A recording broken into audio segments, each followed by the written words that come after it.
everyone, welcome to my very first vlog. I've been vlogging for about a year now and I thought I would make a video because for those of you that have follow me on my blog and on Instagram, then you'll know that I am pregnant. I'm 14 and a half weeks today. And so yeah, I just thought I would do a little video diary of what I've experienced in the first trimester, all my symptoms, what I've loved about it and what I've not really liked that much about it. So for those of you who do follow me on the blog and on my Instagram account, then you'll know that I went through IVF in order to get pregnant. So that whole process for me took about 6 weeks. I wasn't very well from it. I got something called OHSS, which resulted in me being on bed rest for about three and a half weeks throughout December, which wasn't fun. But the good news is we managed to get a positive pregnancy test out of it. We got it on the 15th of December, so it was a nice Christmas present for us. It did mean that Christmas was a very quiet affair for me. I had to pretend to drink whilst feeling not particularly very well at all, but you know, we got through it and all is well now. On to the first symptoms that I had was that I didn't get any morning sickness. I mean, I wasn't physically sick, but I did experience quite a lot of nausea. I had that pretty much every day from week 6 till about week 9, week 10. It would come in waves throughout the day, mainly worse being about 10 o'clock, 11 o'clock, and then again at about 4 o'clock in the afternoon. It would mainly be when I think my blood sugar was low, so I had to constantly eat. I had little snacks with me and I would just eat toast or ginger nut biscuits or whatever I could get my hands on. I basically went off all healthy food, which I found quite hard because I eat quite a lot of healthy food. So yeah, the thought of fruit and vegetables physically turned my stomach. So I was living on beige food, so pasta, chips, crisps, toast, pizza. Yeah, it wasn't the healthiest of diets, but it was the only thing that I could keep down, or that didn't make me feel sick. So I didn't feel too guilty. I think I was averaging about 2 packets of McCoy's salt and vinegar crisps a day.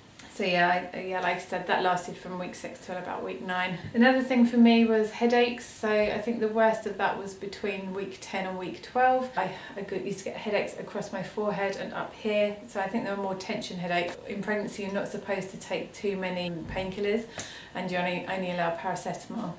So I took a couple of those every now and then when it was really bad, but I found that sleeping through it helped, which brings me on to exhaustion. I've never felt tiredness like it.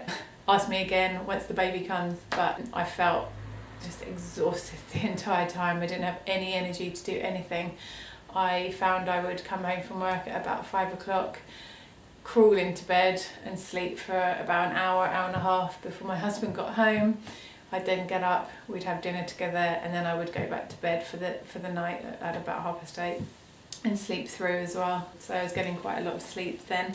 Another thing that I had was constipation, which I think again is a very common symptom in the first trimester. I was on liquid laxatives every day from probably about week 6 till about week 9, 10, and that brought with it my uterus was pushing on my bowel, so every time I went to the toilet it would bring a sharp pain from down below up into my stomach, which yeah wasn't the nicest thing to experience, but I think that only really lasted for 2 weeks. I had sore nipples, so my boobs weren't that sore, it was just the nipples that were mainly, I mean they didn't cause me that much grief, I have to say. Yeah, they were very manageable. So another thing was wind and bloatedness go hand in hand. I think again the worst bloatedness I had was at week 10. I felt that I was a walking balloon waddling around, and I was sure that my stomach was quite big, and I was sure that my work colleagues would have suspected, but I don't think they did. I managed to pull it off with baggy clothes and not tight-fitting trousers or anything. So those are all my symptoms that I had. I didn't want to focus too much on all the bad stuff that happened throughout the first trimester. I think I got off quite lightly in comparison to others, but because we'd gone through IVF and we'd struggled to get pregnant, I want to focus on all the positive sides of pregnancy, and I feel like I'm in a very lucky position. So I want to tell you all the things that I really loved about the first trimester as well.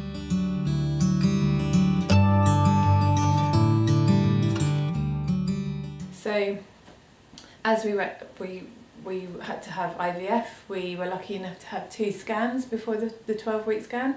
So the first one was at 12 weeks, which they call a viability scan. So this one is to check that the pregnancy is viable and that it's in the right place. That was a very reassuring scan to have. It was, I mean, there was hardly anything to see on the screen. It was just a tiny little dot with a little heartbeat flickering away. But it was very reassuring after having that pregnancy test at 4 weeks and then having to wait 2 weeks just to make sure that all was well.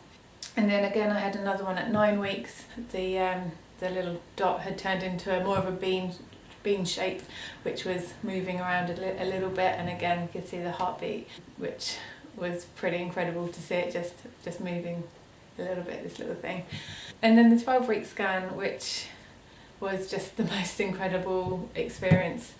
All my anxiety went out the window as soon as the scan picture was brought up and we could hear the little heartbeat and everything was well. It was so emotional and something that I will never forget. The little baby was wriggling around so much, it didn't want to be photographed, kept turning its back to us and was stretching, and just amazing. I can't feel anything at the moment. I don't think you start to feel anything until about 18, 19 weeks maybe. But yeah, just to see this thing moving around on screen and that it's in my stomach is something that, yeah, I will always remember.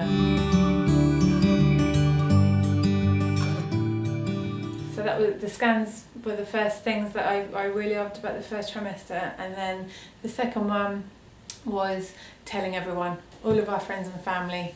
We only told our parents when we found out that we were pregnant, so to tell all of our friends and the rest of our family was just amazing. I wish that I videoed everyone's reactions because they were all priceless. I've got 3 sisters and 2 of them just absolutely burst into tears with excitement, and it's the first baby of the family, so everyone's very, very excited, and I think it's brought up quite a lot of joy to everyone. So that was really lovely to see.